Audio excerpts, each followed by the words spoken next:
sei dizer, nada por dizer, então eu escuto.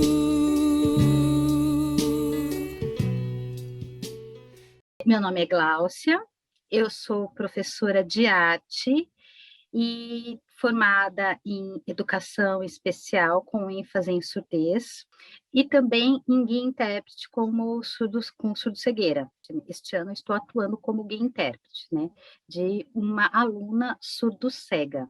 Alguns anos atrás, eu atendi um aluno com autismo, logo quando eu comecei a minha carreira. E aí eu fiquei muito curiosa, porque eu queria entender como ensinar alguma coisa para aquele menino que não sentava, não se concentrava. E aí eu passei a me desafiar, a tentar, né, chamar a atenção dele, a tentar acalmar, tentar fazer com que ele pegasse numa caneta, num lápis, num papel. E eu comecei pela música. E eu percebi que eu conseguia seduzir aquele aluno pela música. E ele se acalmava, ele prestava atenção, ele exigia mais, né? E aí eu fiquei pensando, nossa, eu acho que é isso que eu quero para minha vida. Eu quero entender o que se passa na cabeça deles para que eu possa ensinar alguma coisa para eles. Trabalho em uma EMEBs, né? Para quem não sabe, as EMEBs é uma escola municipal de educação bilíngue para surdos. Bilíngue porque é português escrito e Libras sinalizado. O nome da minha escola é EMEBs Ellen Keller. Ela está localizada no bairro da Aclimação.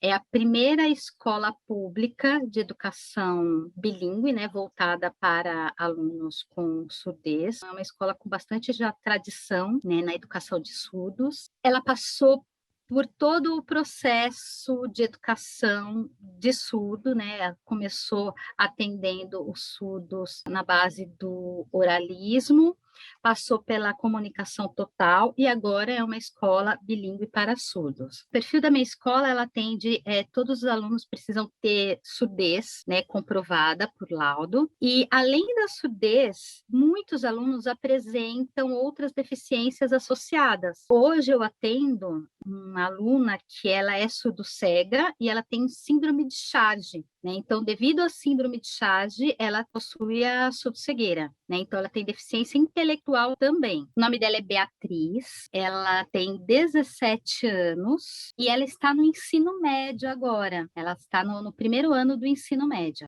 Em surdo-cegueira, a gente tem que pensar que cada aluno é único. Por exemplo, a Beatriz, ela tem a síndrome de Charge, o que leva à deficiência intelectual. Então, com ela, a gente tem que pensar coisas para que ela consiga realizar, né? Então, por exemplo, eu não posso exigir que ela faça uma avaliação reflexiva, porque ela não vai fazer.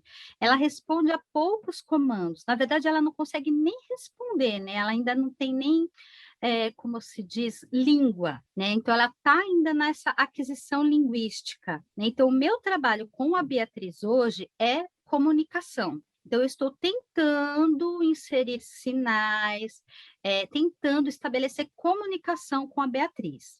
Então, o que eu desenvolvo com ela? São atividades funcionais, onde a gente começa a atividade voltada para que ela possa compreender certos processos. Com a Beatriz, é extremamente importante trabalhar as questões da rotina.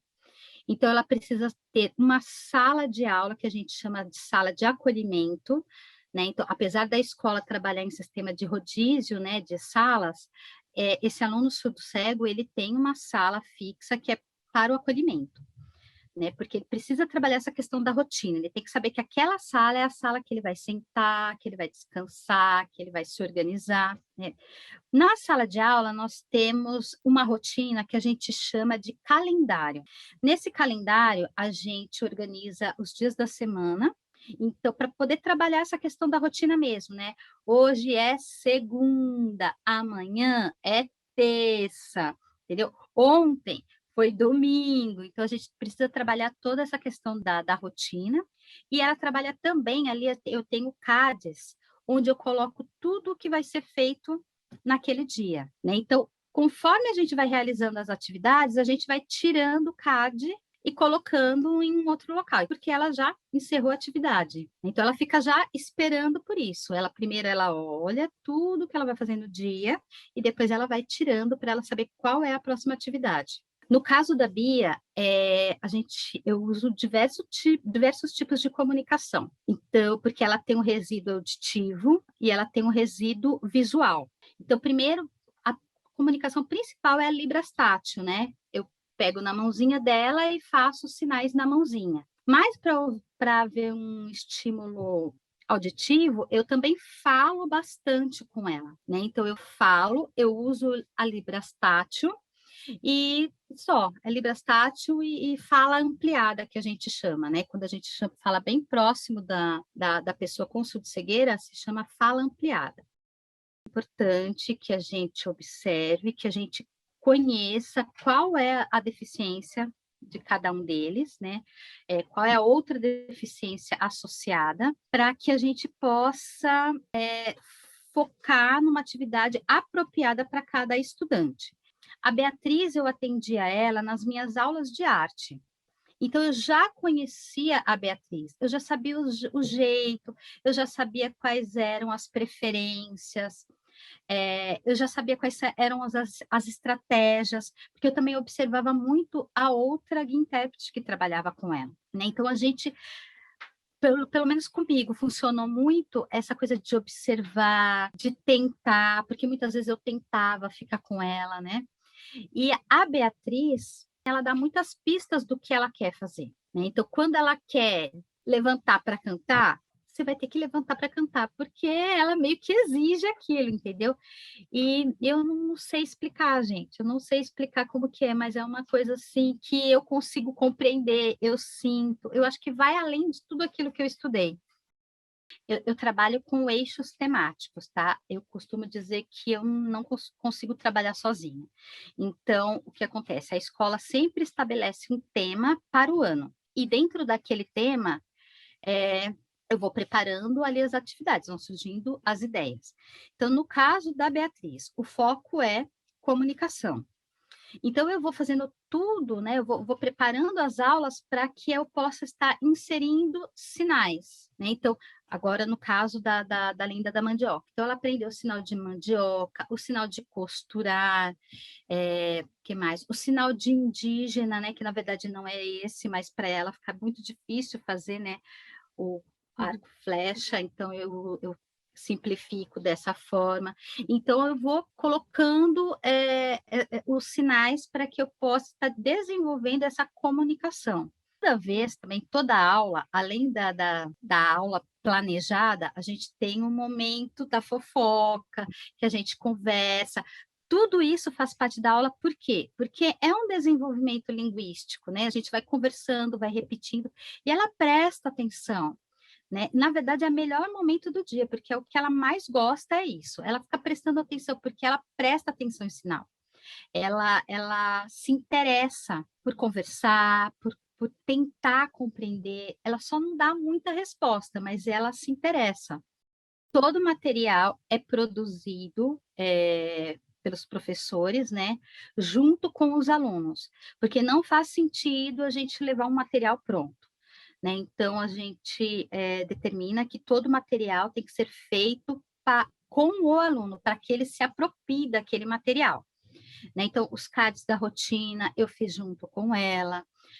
Ela tem também um calendário onde marca os dias que ela vai ter aula e os dias que ela vai ficar em casa, porque isso para ela também é muito importante, porque ela fica em casa esperando o dia da escola. Por conta da quarentena, eu não desenvolvi tantos materiais assim com ela, apenas do projeto da Lenda da Mandioca e de aniversário que a gente fez junto, porque também é importante ela saber que aquele dia é o aniversário dela. Então, a gente desenvolve atividades para ela saber, né? Então, com vela de aniversário, tudo tátil, tudo com textura. Eu acho que até o aniversário dela foi uma aula interessante, porque antes, né, da data do aniversário, eu produzi todo um material para que fizesse toda essa antecipação, né, do que estaria para acontecer.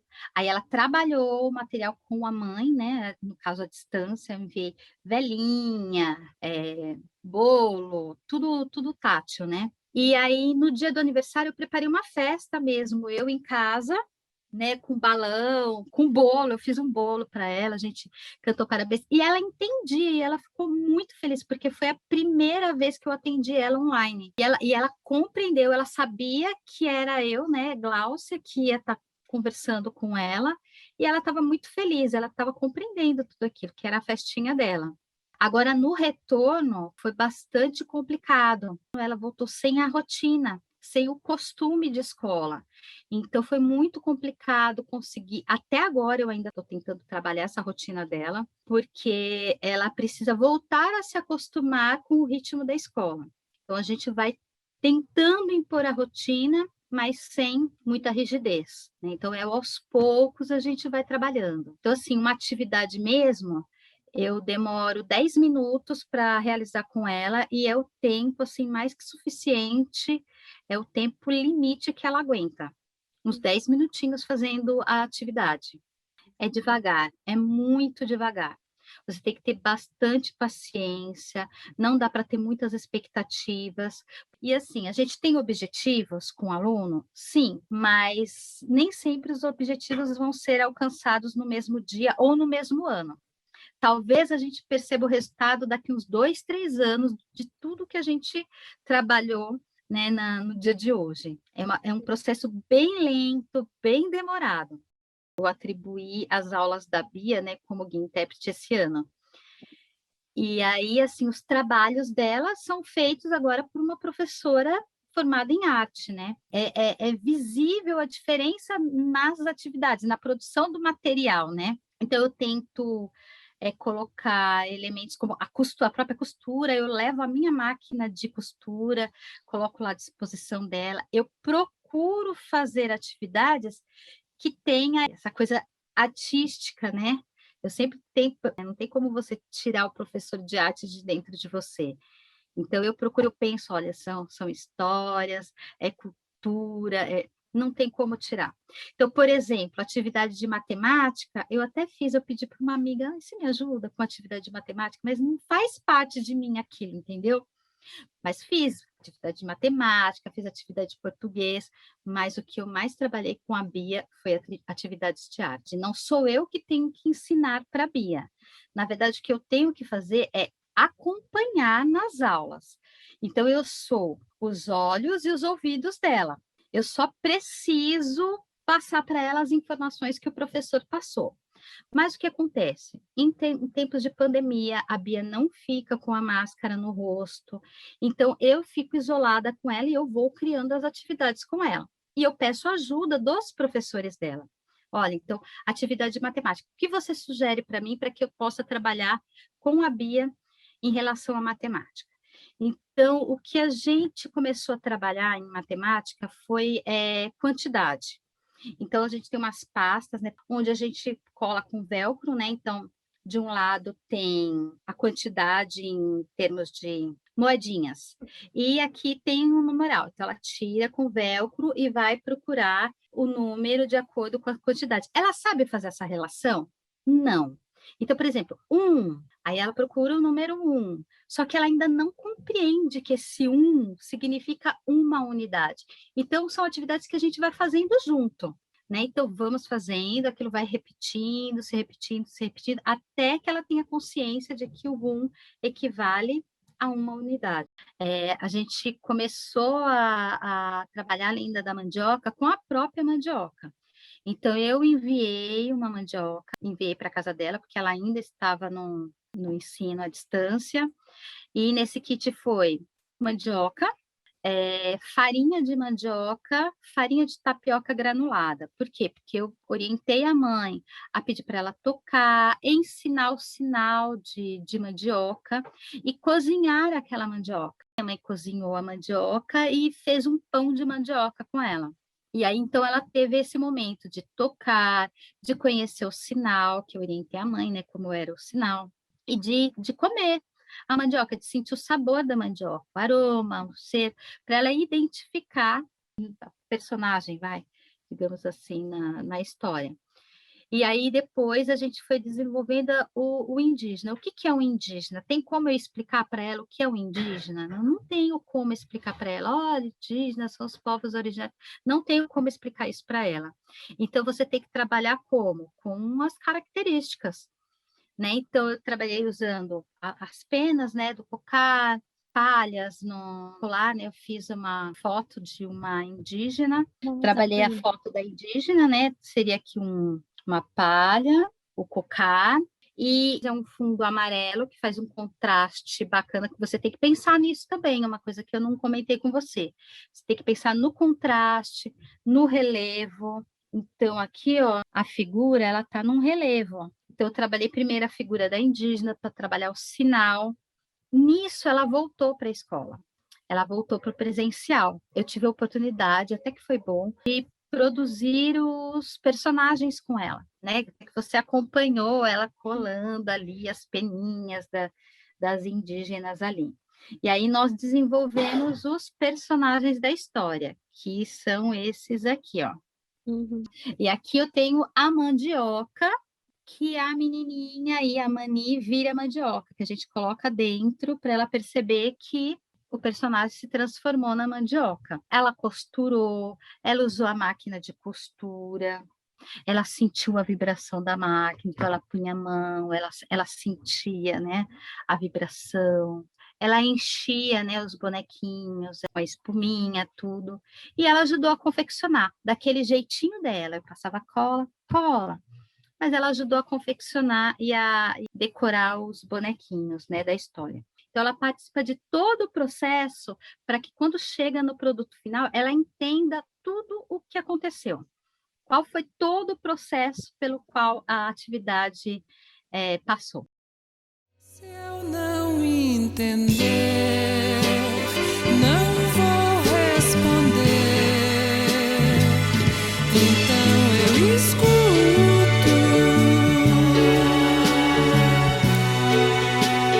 Eu só vou falar na hora de falar. Então eu escuto.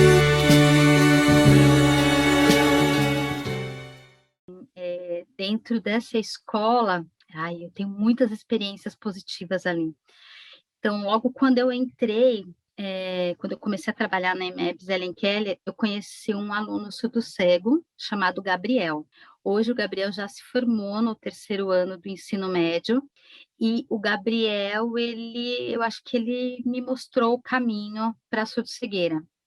Ele era um menino incrível, que ele nunca tinha enxergado nada e nunca tinha escutado nada, e ele fazia assim exatamente tudo o que você pedia para ele. Se você desse uma massinha de modelar na mão dele e falasse assim, olha, modela para mim um passarinho, ele ia lá e modelava um passarinho. E eu não sei de onde que ele tirava o exemplo do passarinho. Aí uma vez me falaram que levaram o Gabriel para um passeio, e era uma espécie de uma fazendinha. E aí ele tocou um cavalo, ele foi tocando o cavalo para conhecer o cavalo, né?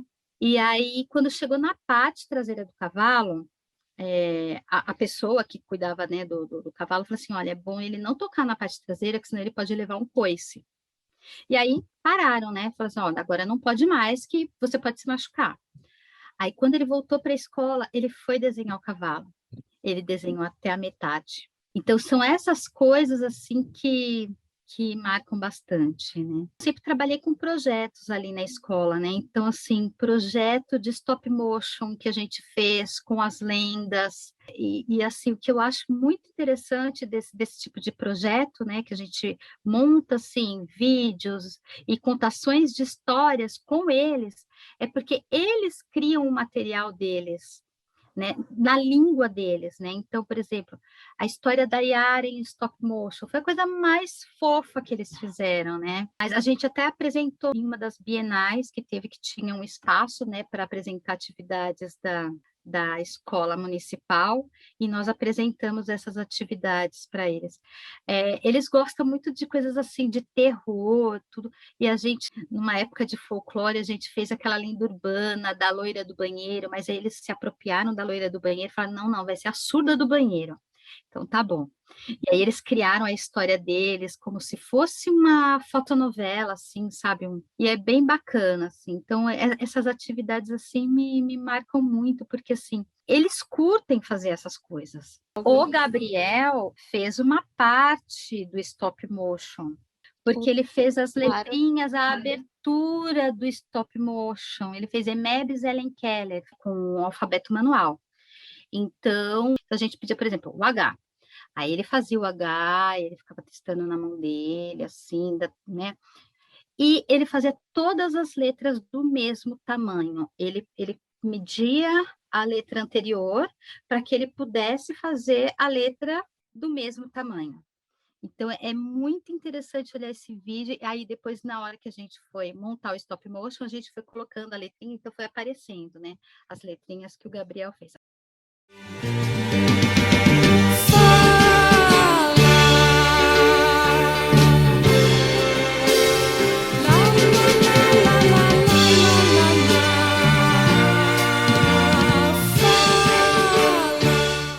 O que eu aprendo com eles, gente? É a questão da paciência, é o amor, assim mesmo, porque, assim, gente, eles são tão dedicados com a gente, eles são tão carinhosos, eles são tão atenciosos, eles chegam perto de você, eles gostam de você de verdade, porque eu acho assim, é em você que eles buscam a informação, né? É em você que eles confiam, né? É muito gratificante. Então, o que eu aprendo com eles, cada dia eu aprendo uma coisa, e principalmente com os meus colegas, porque eu falo assim, eu não sou nada ali dentro, mas eu trabalho com pessoas que são extraordinárias. Então, assim, é um aprendizado assim, em todos os sentidos.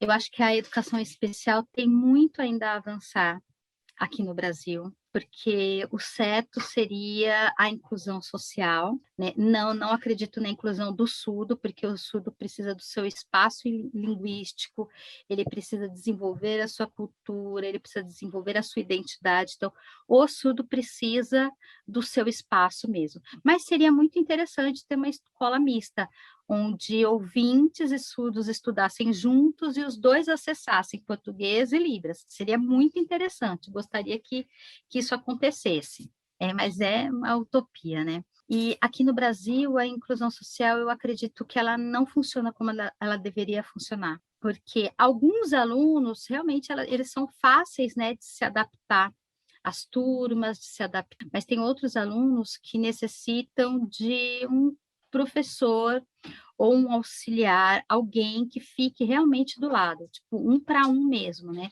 Que pegue na mão, que sente, que oriente, né? Então, infelizmente, nós não temos essa quantidade de profissionais, né, para colaborar com a educação especial. Então, eu acho que hoje as coisas não funcionam.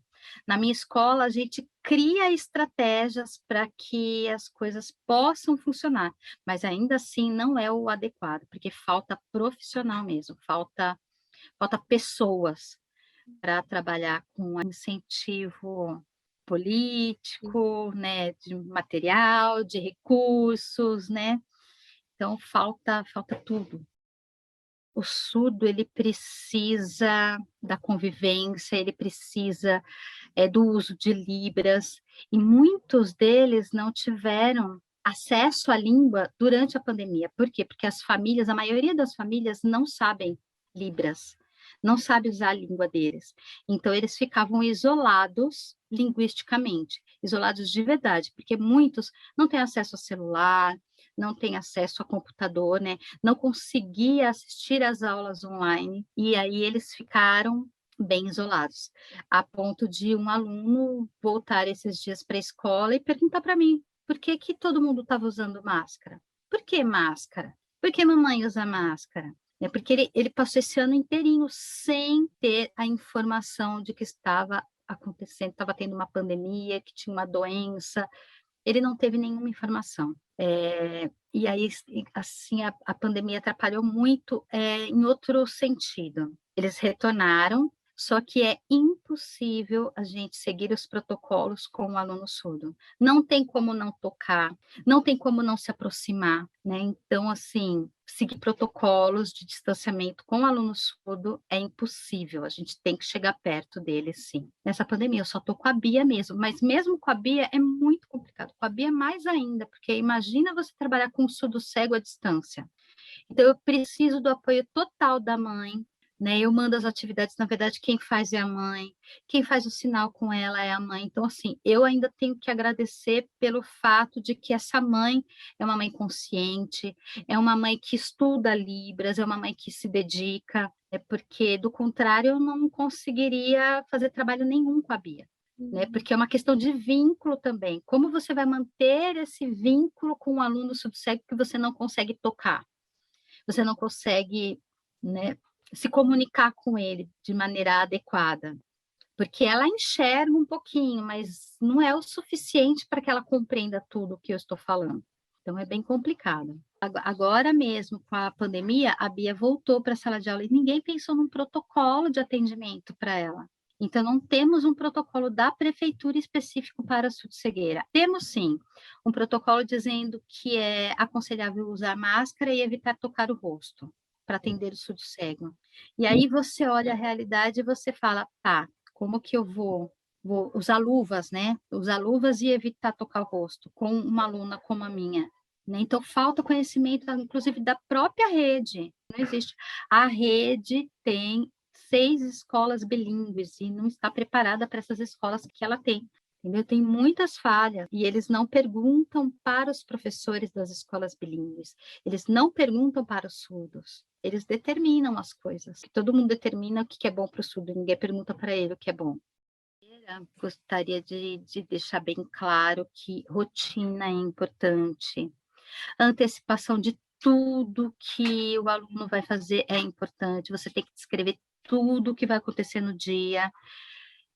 Outra coisa também, as coisas não devem aparecer magicamente na frente deles, né? Então, por exemplo, olha, nós vamos trabalhar, agora a gente vai pintar uma atividade, e aí o lápis de cor aparece, né? Não, você tem que caminhar até o local onde esse lápis está guardado, pegar o lápis, explicar, ó, aqui é o lugar do lápis, voltar para a carteira, porque a gente precisa assim, a palavra-chave é autonomia. Então, quando a gente vai trabalhando essas coisas, a gente vai trabalhando a autonomia de cada um deles, né? Até que um dia esse aluno consiga levantar, se locomover pelo espaço, pegar o seu próprio lápis e sentar. Então, às vezes a gente tem a tendência, coitadinho, né? É surdo cego, peraí, deixa eu fazer por ele. Não, a gente não deve fazer por ele, a gente tem que, além de orientar, né, todo o processo, tem que explicar tudo o que eles vão fazer e explicar onde está as coisas, o que é, qual é a cor. Mas vai trabalhar a cor? Não, é importante você trabalhar a cor, ele tem que saber que cor que é aquela. Por mais que ele não enxergue, mas ele tem que saber que ele está usando verde.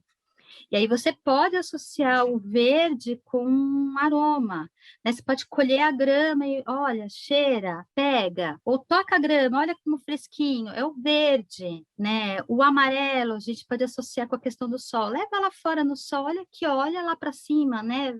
Você vai sentir que vai ter um brilho, né? Um calor, e a gente pode ir associando as cores às coisas que estão à nossa volta. E a arte, ela seduz, ela conquista, e tudo começa com a arte, né? A garatuja, tudo começa com a arte.